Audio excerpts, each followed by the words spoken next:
시청자 여러분 안녕하십니까. 11월 19일 JTBC 아침에는 시작합니다. 먼저 오늘 아침 주요 뉴스입니다. 티몬 위메프 사태 최종 책임자로 지목된 모회사 큐텐 구영배 대표의 구속영장이 또 기각됐습니다. 계열사 대표들의 구속영장도 기각돼 수사에 차질을 빚을 걸로 보입니다. 명태균 씨가 인사에 개입했다는 의혹이 담긴 녹취록이 또 공개됐습니다. 지난 대선 때 명 씨가 김건희 여사를 설득해 윤한홍 의원의 후보 비서실장 지명을 막았다는 내용입니다. 명 씨는 오늘 구속 이후 두 번째 검찰 조사를 받을 예정입니다. 어젯밤 서울 지하철 4호선 동대문역에 불이 나 승객들이 대피하는 일이 있었습니다. 연기를 마신 4명은 현장에서 치료를 받기도 했습니다. 전남 여수와 고흥에선 해상 사고도 이어졌습니다. 미국이 우크라이나의 장거리 미사일 사용을 허가했다는 보도가 나온 뒤에 러시아가 3차 세계대전을 향한 발걸음이라며 격앙된 반응을 보였습니다. 미국 정부는 보도에 공식 입장을 내놓지 않았지만 트럼프 당선인 측은 불만을 내비쳤습니다. TMF 대규모 미정산 사태의 최종 책임자로 지목된 모회사 큐텐 구영배 대표와 티몬 위메프 대표들의 구속영장이 또 기각됐습니다. 법원은 이들이 증거인멸을 시도했거나 도주할 우려가 보이지 않는다고 했습니다. 검찰이 또다시 신병 확보에 실패하면서 부실 수사 논란과 함께 관계자들의 수사도 차질을 빚을 걸로 보입니다. 이재승 기자입니다. TMF 미정산 사태의 정점으로 지목돼 두 번째 구속 갈림길에 섰던 구영배 큐텐그룹 대표 등 3명의 구속영장이 다시 기각됐습니다. 서울중앙지법 남천규 영장 전담 부장판사는 구 대표에 대해 종전 구속영장이 기각된 뒤 증거인멸을 시도했거나 도주하려 한 사실이 보이지 않는다며 범죄 성립 여부와 그 경위에 대해 다툼의 소지가 있다고 밝혔습니다. 함께 영장이 청구된 류광진 티몬 대표와 류하연 위메프 대표도 구속을 피했습니다. 어제 법원에서 영장 실질심사를 받고 나온 구영배 큐텐 대표는 말을 아꼈습니다. 정산 지원 막는 데 썼다고 했는데 맞습니까? 저는 그렇게 알고 있지는 않습니다. 죄송합니다. 그럼 어떻게 알고 계세요? 그 재판에서 상세히 소명했거든요. 네. 구 대표는 TMF 대표 등과 함께 정산 대금을 지급할 수 없다는 사실을 알고도 판매자들을 속여 돌려막기식 영업으로 1조 6천억 원에 달하는 대금을 가로챈 혐의를 받습니다. 피해자들은 제대로 된 회복이 되지 않고 있다며 구속 수사를 주장해왔습니다. 하지만 검찰의 두 번째 영장 청구마저 기각되면서 부실 수사 논란과 함께 앞으로 수사에도 차질이 예상됩니다. JTBC 이재승입니다. 어젯밤 서울 지하철 4호선 동대문역에서 불이 났습니다. 놀란 승객들은 황급히 대피했고 열차는 1시간 동안 역을 무정차 통과했습니다. 전남 여수와 고흥에선 해상 사고도 잇따랐습니다. 밤사이 사건 사고 소식 임예은 기자입니다. 지하철역 안이 연기로 자욱합니다. 출구로 향하던 승객은 깜짝 놀라 몸을 돌릴 정도입니다. 어젯밤 9시 40분쯤 서울 지하철 4호선 동대문역 안 에스컬레이터에서 불이 났습니다. 다행히 승객들이 빠르게 대피해 큰 인명피해는 없었지만 연기를 마신 4명은 현장에서 치료를 받았습니다. 갑자기 이제 퀴퀴한 냄새, 이상한 냄새가 나더라고요. 거기 안내 직원분들은 막 이제 빨리 나오시라고 막 소리 지르고. 이 사고로 4호선 양방향 열차는 1시간 동안 동대문역을 무정차 통과했습니다. 1시간 만에 불길을 완전히 잡은 소방은 정확한 화재 원인을 조사할 예정입니다.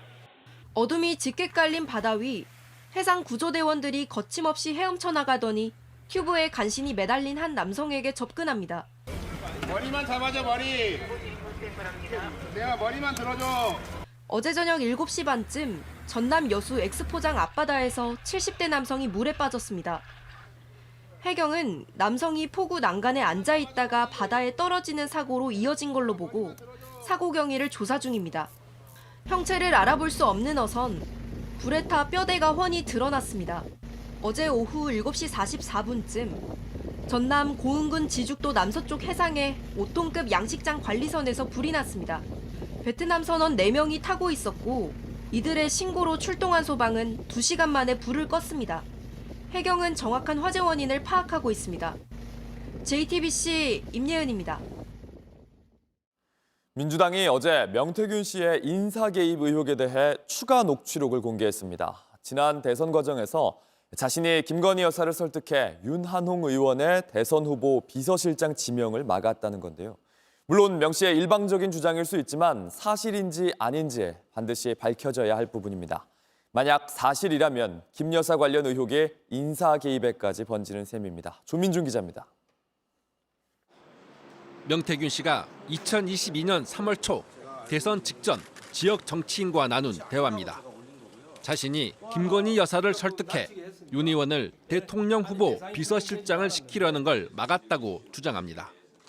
윤한홍이가 비서실장에 나가서 사모님, 윤한홍이는 훌륭한 사람입니다.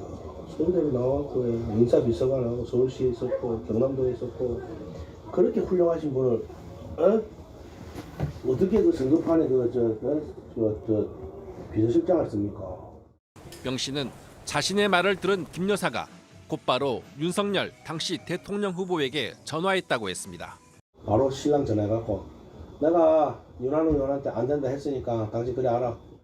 이에 대해 윤 의원은 명 씨의 일방적인 허풍일 뿐이고 대꾸할 가치도 없다고 반박했습니다. 명 씨는 또 윤핵관으로 알려진 권성동 의원, 장제원 전 의원과 마주친 장소까지 언급하면서 캠프 인사를 움직일 수 있다고 강조했습니다. 윤석열이가 지방 가면은 지 마누라한테 가지. 내 있으면 저거 또 하는 갑다 이렇게 하는 표정이지. 장재원이하고 권성동이 있으면 딱 하이패 치라고 가면은 있어요 식당이 아크로비스타. 그러면서 윤 대통령이 대선 후보 당시 음주 상태에서 김 여사와 장모인 최은순 씨에게 연락하지 말라고 했다고 합니다. 양박사 우리 마누라하고 장모한테 전화하지 마. 전화했지. 장모님 전화번호 모르는데 그 다음날 미안하다고 전화할게. 다음날 미안하다. 명 씨는 자신이 장모 등 김 여사 일가에게 정신교육을 시켰다는 취지의 말까지 합니다. 그 집안은 내한테 말을 한마디도 못해. 자기 장모부터 해가. 네, 정신교육도 내가 한 3번 시킵니다. 이에 대해 대통령실은 따로 입장을 밝히지 않았습니다. JTBC 조민중입니다. 명태균 씨가 검찰 조사에서 보건복지부 장관 인사를 추천했다고 진술한 사실도 파악됐습니다.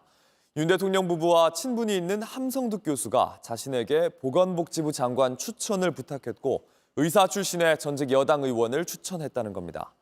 명 씨가 장관 인사에까지 영향력이 있던 건지 의심이 되는데 함 교수는 명 씨가 추천한 사실은 있지만 자신이 추천해달라 요청한 적은 없다고 했습니다. 이승환 기자입니다. 명태균 씨는 최근 검찰 조사에서 보건복지부 장관 후보자로 의사 출신의 전직 의원을 추천했다고 진술한 것으로 파악됐습니다. 함성득 교수가 보건복지부 장관으로 쓸만한 사람이 있냐고 물어봤고 당사자의 의견을 물어본 뒤 그대로 전달했다는 게 명 씨 주장입니다. 윤석열 대통령 부부와 같은 서초동 아크로비스타에 거주한 함 교수는 윤 대통령 부부와 친분이 두터웠던 것으로 알려졌습니다. 명 씨가 이런 함 교수를 통해 장관 인사에도 관여하려 시도했던 것으로 보이는 대목입니다. 앞서 명 씨의 김 여사가 장관 인사에도 개입해왔다는 취지로 말하는 녹취도 공개된 바 있습니다.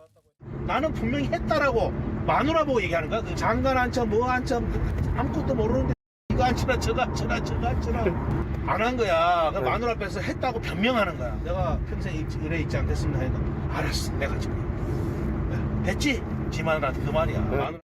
함 교수는 이와 관련해 JTBC에 명 씨가 보건복지부 장관에 한 전직 의원을 추천한 사실은 있지만 내가 추천해달라고 요청한 적은 없다고 반박했습니다. 그러면서 나는 관여할 힘도 없으니 그런 걸 얘기하지도 말라고 했다고 밝혀왔습니다.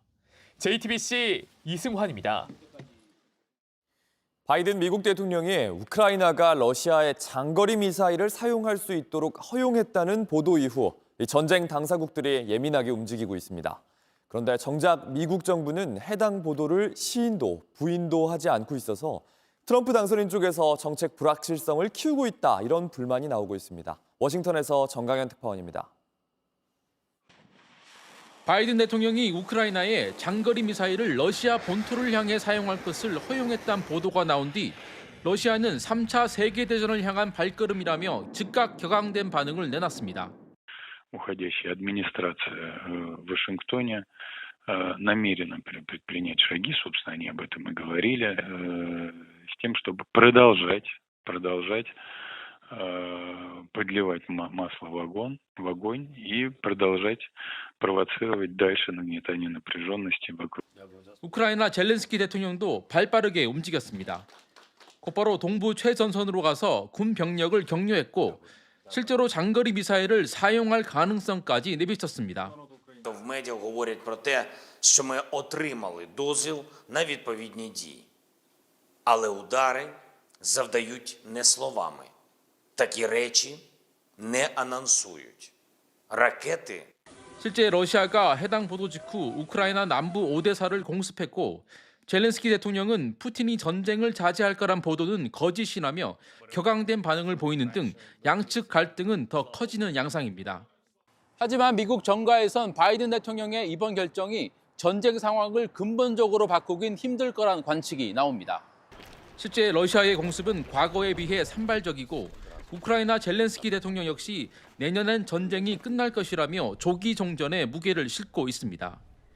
양측 모두 2달 뒤 취임하는 트럼프 당선인의 정책 방향을 주목하면서 확전은 자제하는 분위기입니다. 여기에 트럼프 당선인 측이 세계대전을 바라느냐며 경고하고 나서면서 바이든 행정부도 러시아를 자극하지 않으려는 움직임이 읽힙니다. 미국 국무부는 바이든 대통령이 우크라이나의 장거리 미사일 사용을 허용했다는 보도에 대해 공식 확인하지 않았습니다. 워싱턴에서 JTBC 정강현입니다. 불법 이민자 추방을 강조해온 트럼프 미국 대통령 당선인이 추방 작전에 군대까지 동원할 수 있다 이렇게 나섰습니다. 작전을 집행할 책임자인 국경차르에는 이미 초강경파 인사를 내정했습니다. 로스앤젤레스 홍지은 특파원입니다. 트럼프 미국 대통령 당선인이 강경 이민 정책을 재차 강조했습니다. 이번에는 수위가 심상치 않습니다. 불법 이민자 추방에 국가 비상사태를 선언하고 군사력을 동원할 것이란 SNS 게시글에 직접 사실이라고 댓글을 달았습니다. 대선 과정에서 트럼프는 취임 첫날만 독재자가 되겠다면서 불법 이민자 추방을 예고해왔습니다. On day one of my new administration, we will begin the largest deportation operation in American history. We have no choice. This is not sustainable. 트럼프는 취임 100일 안에 불법 이민자 문제를 해결하겠다고 선언했고 이에 반대하는 이민단체의 법적 소송은 각종 행정명령으로 우회한다는 계획입니다. 이를 수행할 트럼프 2기 국경 차르 자리에는 초강경파가 내정됐습니다. I got a message. As a guy who spent 34 years deporting illegal aliens, I got a message to the millions of illegal aliens that Joe Biden's releasing our country in violation of federal law. You better start packing now. 호머는 트럼프 1기 때 미등록 이민자 강제 추방을 주도하는 과정에서 부모와 미성년 자녀를 격리 수용해 인권 침해 비판을 받았던 인물입니다. 트럼프의 초강경 추방 대책 예고에 미국 사회 이민자들이 긴장하고 있습니다. 로스앤젤레스에서 JTBC 홍지은입니다. 온라인에서 화제가 된 뉴스, 화제가 될 뉴스를 골라 전해드립니다. 아침엔 소셜픽입니다. 잉글랜드 프리미어리그 토트넘의 손흥민을 향한 인종차별 발언으로 논란이 된 팀 동료 벤턴쿠르의 징계가 확정됐습니다. 벤턴쿠르는 손흥민에 사과했지만 리그의 중징계를 피할 수는 없었습니다. Bueno, me puedo considerar coreano. Sony o un campeón o un primo de Sony, son más o menos todo igual. 지난 6월 우루과이의 한 방송에 출연한 벤턴쿠르의 이 발언 크게 논란을 일으켰습니다.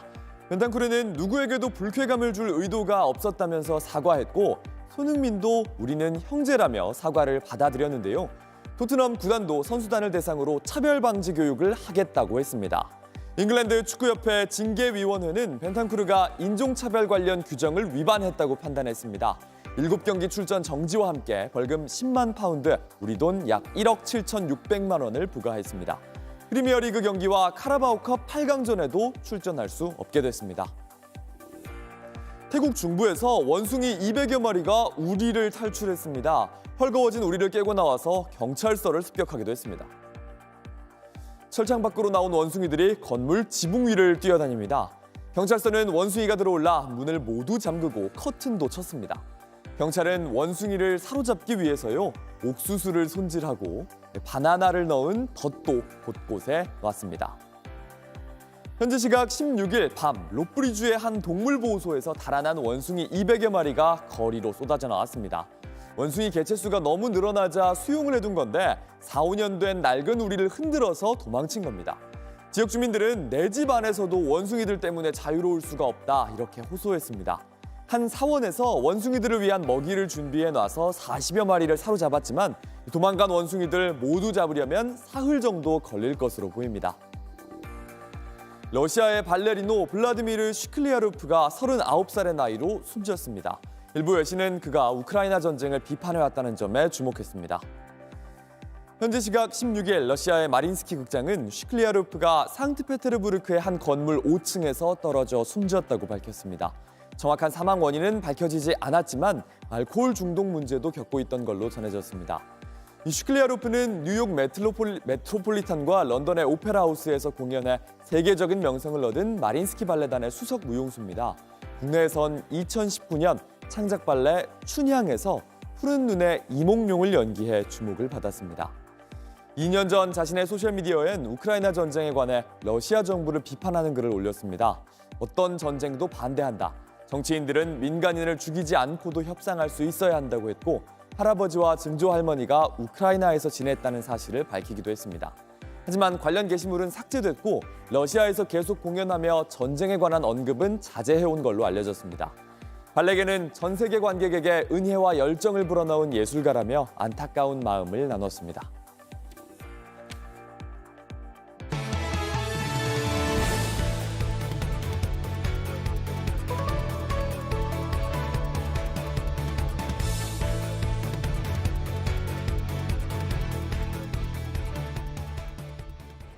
윤석열 대통령이 G20 정상회의 참석을 위해 브라질을 방문 중입니다. 빈곤과 기아 퇴치를 주제로 기조연설에 나섰는데 아프리카에 $10,000만 규모의 인도적 지원을 하고 UN 세계 식량 계획을 통한 식량 원조도 지난해보다 3배 늘리겠다고 밝혔습니다. 브라질 현지에서 김태형 기자입니다. 윤석열 대통령이 사회적 포용과 빈곤 기아 퇴치를 주제로 한 G20 정상회의 1세션 기조연설에 나섰습니다. 앞서 글로벌 기아 빈곤 퇴치 연합 출범식에도 참석한 윤 대통령은 최빈국에서 주요 경제국으로 성장한 우리나라의 발전 경험을 토대로 기아와 빈곤을 퇴치하기 위한 정책을 제안했습니다.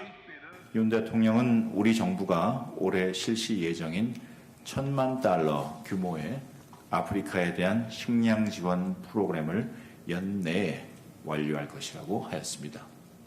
또 UN 세계 식량 계획을 통한 식량 원조를 지난해 5만 톤에서 올해 10만 톤으로 2배 확대한 데 이어 내년엔 15만 톤으로 늘리겠다고 밝혔습니다. 윤 대통령은 북한군의 러시아 파병 등 러북 군사협력의 즉각 중단을 촉구하며 G20 정상들이 규범에 기반한 질서를 수호하기 위해 의지와 행동을 결집해달라고 호소했습니다. 윤 대통령은 브라질 현지 언론과의 인터뷰에서도 러북 군사협력에 대해 국제 평화 질서에 대한 정면 도전이라며 러북 밀착의 대가로 군사기술의 고도화를 도모하고 러시아를 뒷배삼아 더욱 강도 높은 도발을 할 것이라고 비판했습니다. 우리나라와 미국, 중국과의 관계를 묻는 질문엔 한국에 있어 양국은 둘 중 하나를 선택해야 하는 문제는 아니라면서도 한미 동맹을 기본축으로 하면서 중국과 계속 소통하고 관계를 발전시키고자 노력 중이라고 말했습니다. 대통령실 관계자는 한미 동맹이 완전히 복원되고 한미일 협력 강화가 궤도에 오른 상황에서 중국과의 관계 강화에도 힘을 기울이려는 차원이라고 설명했습니다. 현지 시간으로 내일 G20 정상회의 일정을 마치는 윤 대통령은 남미 순방을 마무리하고 귀국길에 오릅니다. 브라질 리우에서 JTBC 김태영입니다.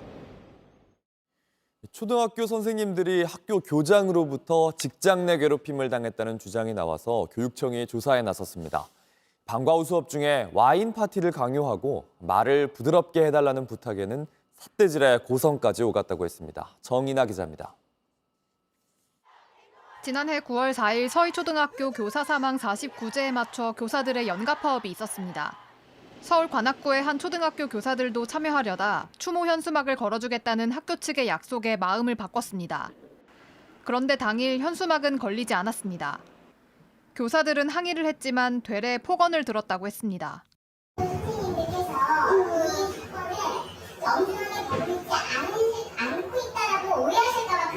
상황이거든요. 선생님, 나 대상이야. 나 선생님보다 더 세게 말할 수 있는데 참고 있는 거 있어! 징계 등을 언급하며 조퇴 결재도 해주지 않았다고도 했습니다. 제가 바로 징계 대상자가 된다고 하시더라고요. 아이들 수업 끝나는 시간마저 조퇴 상승을 했는데 그것조차도 결제를 해주지 않으셨고요. 말을 부드럽게 해달라고 한 기간제 교사는 더한 일도 당했다고 밝혔습니다. 어디서 감히 강남 서초에서 근무한 나한테, 교장한테 이런 메신저를 보냈느냐. 손으로 막 삿대질하고 주먹으로 책상을 치면서 얘기를 하고 계시는데 애들이 그때 들어와서 교실에 이렇게 앉아서 눈치를 보고 무슨... 한 달에 한 번꼴로 업무 시간에 교장실에서 와인 파티도 열렸다는 증언도 나왔습니다. 그 자리에서 바로 저는 실습이라고 나올 수가 없는 상황인 게 돌봄 교실이 있는 상황이기 때문에 전부 다 학교한 사람은 아니었습니다. 학교와 교장은 입장을 묻는 질문에 아무 답변을 하지 않았습니다. 서울시 교육청은 교장의 직장 내 괴롭힘 의혹에 대해 조사하고 있다고 밝혔습니다. JTBC 정인아입니다. 날씨입니다. 오늘 아침도 곳곳이 영하권 기온을 보이는 등 여전히 춥습니다. 다만 낮 기온은 서울 10도 등 어제보다는 조금 오르겠고요. 내일부터는 추위가 한풀 꺾이겠지만 주말에는 서울의 아침 기온이 다시 1도까지 떨어지겠습니다. JTBC 아침 NL 마칩니다. 내일도 7시 반에 아침을 열겠습니다. 시청해주셔서 감사합니다.